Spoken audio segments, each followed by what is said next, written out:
I'm pregnant. Those 2 words changed everything. But here's the twist. The billionaire I was carrying a baby for, he just introduced me to his fiancée as his maid. My name is Grace, and this is the story of how I went from being his secret lover to using the most powerful love charm in Nigeria to claiming what was rightfully mine. Stay till the end because what happens next will shock you. Let me take you back to where it all started. 2 years ago, I was 23 years old, fresh from a small town called Ibadan. I came to Lagos with nothing but a small bag and big dreams. Well, not really dreams, desperation. My mother was dying. Kidney failure. The doctor said she needed 2 million naira for surgery or she wouldn't make it past 6 months. Where was I supposed to get 2 million naira from? I was a village girl with only secondary school education. No skills, no connections, nothing. But I had to try. So I packed my bags and came to Lagos.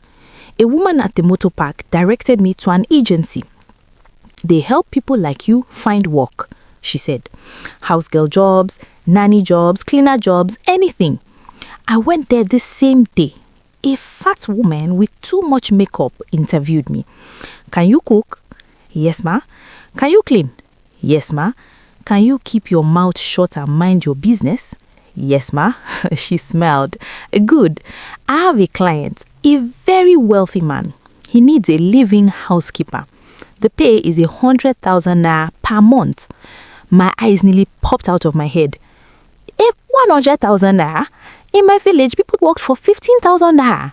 Yes, ma. I will take it. She drove me to the house that same evening and my people. When I say this man's house was big, I mean big. Like those houses you see in American movies. The gate alone was taller than my father's entire house back in Ibadan. We drove in and I saw a fountain, a swimming pool, gardens with flowers I had never seen before. This man is rich, I thought to myself. The agency woman took me inside. That's when I saw him, Mr. Tunde Adebayo, sitting in his living room typing on a laptop. The moment I saw him, my heart stopped. This man was fine, not just handsome, fine. Tall, dark skin like chocolate, sharp jawline, low-cut hair with perfect edges, designer suit that probably cost more than my entire life, and his perfume, chai, it filled the whole room. He looked up from his laptop and our eyes met. For a moment, the world stopped. He stared at me, I stared at him. Then the agency woman coughed. Good evening, sir. This is the new girl, Grace. I quickly bent my knees in a respectful greeting. Good evening, sir. He nodded. Welcome. Can you start immediately? Yes, sir. The agency woman made me sign some papers. Mr. Tunde showed me to my room. A whole room with a bed, wardrobe, and even my own bathroom. In my village, we shared one bathroom with 5 families. I couldn't believe my luck. Your duties are simple, Mr. Tunde said. Cook my meals, clean the house, wash my clothes, that's all. I'm a very busy man. I work long hours, I don't like noise or drama. Do your job well and we will have no problems. Yes, sir. Thank you, sir. He left. I sat on my bed and cried. Happy tears. Thank you, God, I can finally help my mother. Working for Mr. Tunde was interesting. The man was a workaholic. He left the house at 6 a.m., came back at 11 p.m., sometimes midnight. He barely ate at home. He barely slept. All he did was work. I rarely saw him. In the mornings, I would prepare his breakfast. He would nod, say thank you, and leave. In the evenings, I would hear his car driving. By the time I came out to greet him, he would already be locked in his study. Sometimes he wouldn't even eat dinner. I would knock on his study door. Sir, your food is ready. Leave it outside, I'll eat later. But he never ate it. The food would get cold. I would throw it away the next morning. This man is killing himself with work, I thought. But me, I was living my best life. The house was a mansion, so cleaning took time, but it was easy work. And the food. Mr. Tunde's fridge was always full. Chicken, fish, fruits, yogurt, ice cream, things I had only seen in magazines. Eat whatever you want, he told me on my first day. And I did. I started eating 3 full meals a day, breakfast, lunch, dinner, snacks in between. Within 3 months, I added weight. My flat chest started filling out, my bony hips became curvy, my face became rounder, glowing. I looked in the mirror one day and didn't recognize myself. I looked beautiful. But the problem was, Mr. Tunde never noticed. He was always working. I started developing feelings for him. I don't know when it started.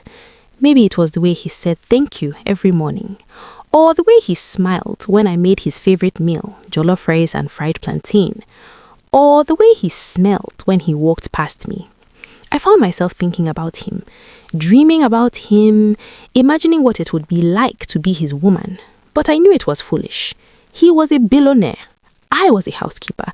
There was no way a man like him would ever look at a girl like me. So I kept my feelings to myself. I had a friend in the estate. Her name was Kemi. She worked as a housekeeper for another rich man, 3 houses away. Kemi was bold, the kind of girl who said whatever was on her mind. We became close because we were both from Ibadan. One day, we were sitting outside the gate chatting when she asked me, "Grace, do you like your boss?" I almost choked on a drink. "What? No, why would you ask that?" Kemi laughed. "Because your face lights up every time you talk about him. You like him, Abby?" I stayed quiet. Kemi gasped, "You do like him." "Grace, have you told him?" "Told him what? That I, a poor village girl, am in love with a billionaire? He'll just laugh at me and fire me." Kemi shook her head. No, you're doing this all wrong. Look at you. You are beautiful now, you have shape, you have curves, but you're hiding it under these shapeless clothes. If you want him to notice you, you need to show him what he's missing." I frowned. "What do you mean?" Kemi leaned in and whispered, "Seduce him." My eyes went wide. "Kemi, I can't do that." "Why not? You're a woman, he's a man, it's natural. Listen, I have some dresses at home, tight ones, short ones. Wear them when he's around. Walk past him slowly, bend down in front of him. Trust me, he'll notice." I shook my head. "I can't do that, it's not right." Kemi rolled her eyes. "Okay, continue forming saint, let another girl come and take him." She got up and left. I sat there thinking, was she right? Should I try to seduce him? No. If Mr. Tunde was going to love me, I wanted it to be real, not because I tricked him. Months passed. My feelings for Mr. Tunde grew stronger, but I never acted on them. Then my birthday came. I turned 24. Kemi called me at midnight. "Happy birthday, babe. 24 looks good on you." "Thank you, Kemi. Make sure you look hot today, okay? It's your special day." I laughed and hung up. That morning, I decided to do something different.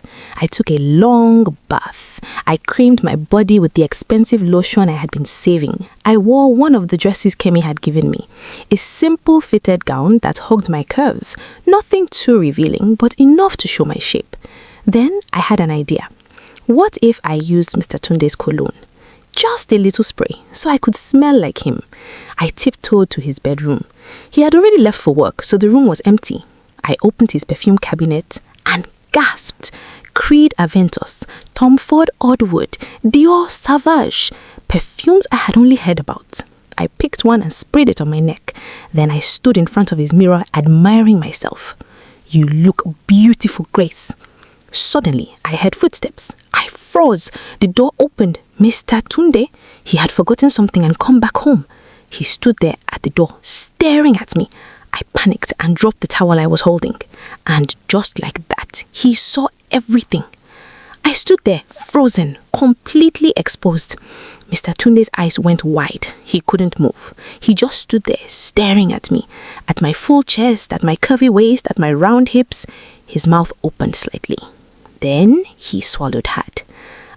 I am sorry, sir," I stammered, trying to cover myself. But he didn't leave. He stepped inside, closed the door behind him. His voice came out shaky. "Grace, how long have you been hiding this?" What happened next I didn't expect. Mr. Tunde walked towards me slowly. His eyes were filled with something I had never seen before. Desire. "Grace," he said, I need to be honest with you. I haven't been with a woman in 3 years. 3 years. Work has consumed my entire life. He stopped in front of me. Right now, I can't think straight. My heart was pounding. Sir, don't call me sir. Call me Tunde. Tunde. He reached out and touched my face. Spend the night with me. Please. I should have said no. I should have run out of that room. But I didn't. Because I wanted him too. Okay, I whispered. What happened that night was beautiful. Tunde was gentle. He treated me like I was made of glass. He kissed me softly, touched me carefully, asked me every step of the way if I was okay. It was my second time ever. The first time was with my ex-boyfriend back in Ibadan. A terrible experience. But this was different. This felt magical. Afterwards, he kissed my forehead. Thank you, he whispered. Then he fell asleep. But I couldn't sleep. I lay there next to him, my heart full. This is the best birthday of my life. The next morning, I woke up to Tunde smiling at me. Good morning, beautiful. I blushed. Good morning, sir. I mean, Tunde. He laughed. I need to ask you something. Was that your first time? I shook my head. No, I did it once before with my ex-boyfriend. He nodded. That explains it. Listen, Grace, last night was amazing. I want to do something for you. He opened his drawer and pulled out an ATM card. There's 500 million naira in this account. My eyes almost fell out. 500 million? Use it however you want. Buy anything. Treat yourself. He got dressed and left for work. I sat there holding the ATM card in complete shock. Is this real life? I called Kemi immediately. Kemi, you won't believe what just happened. I told her everything. She screamed so loud I had to pull the phone away from my ear. Grace, you did it. You finally did it. Come, let's go shopping. We went to the mall.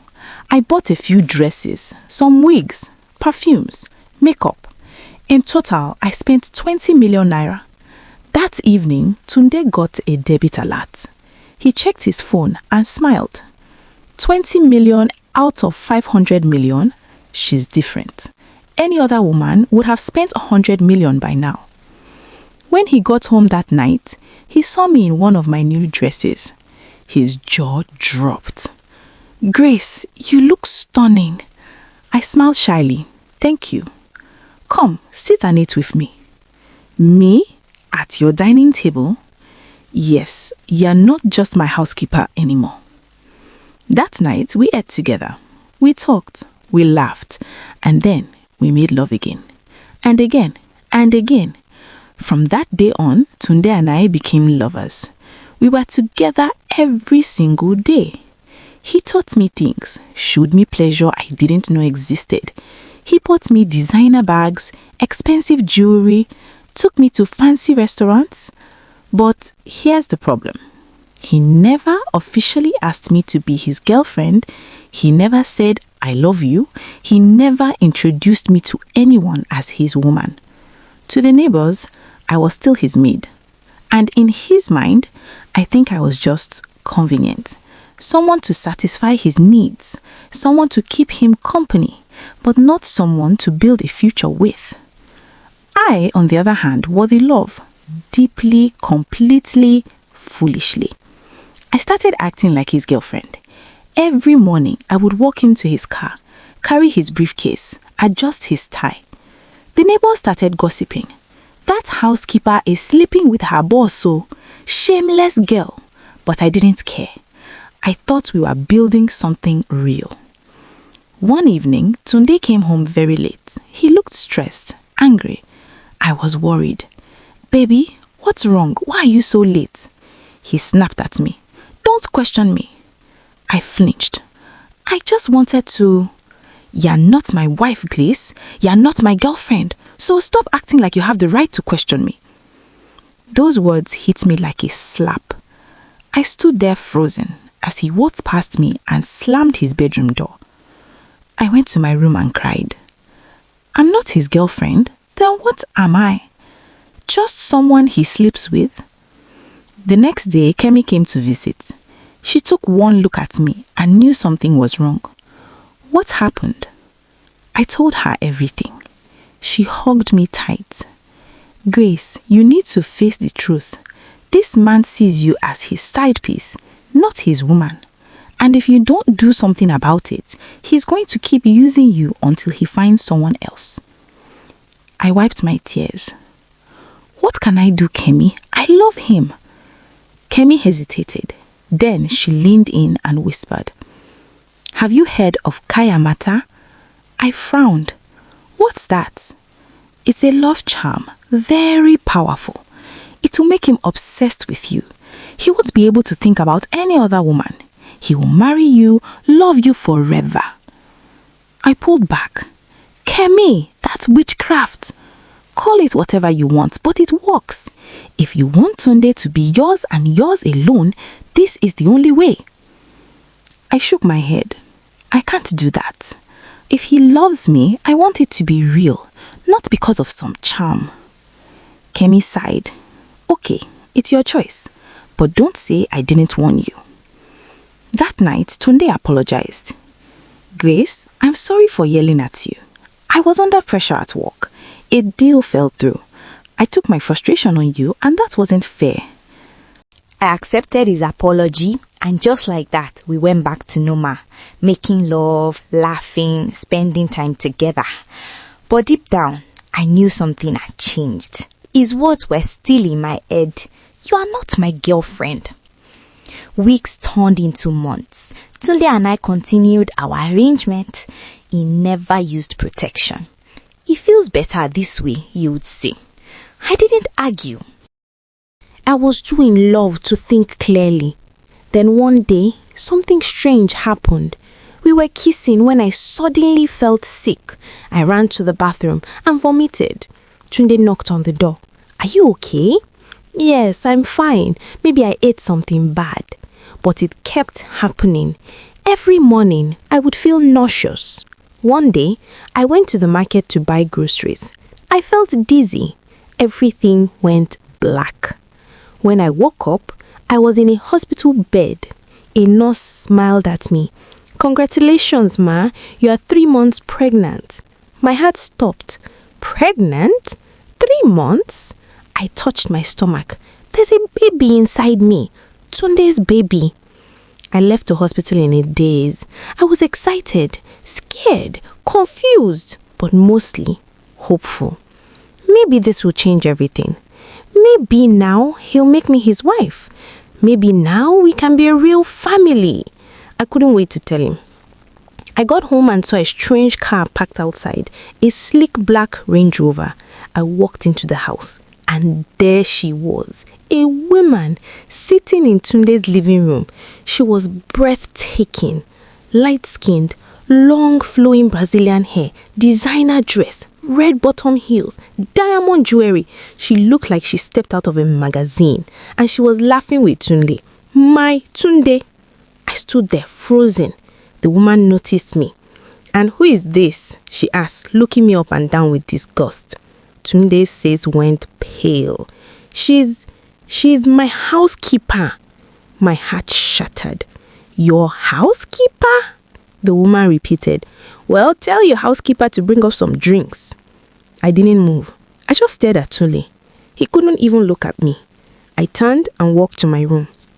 My hands were shaking. My chest was tight. I could barely breathe. A few minutes later, Tunde knocked on my door. I didn't answer. He opened it anyway. Grace, please, let me explain. Who is she? I asked, my voice shaking.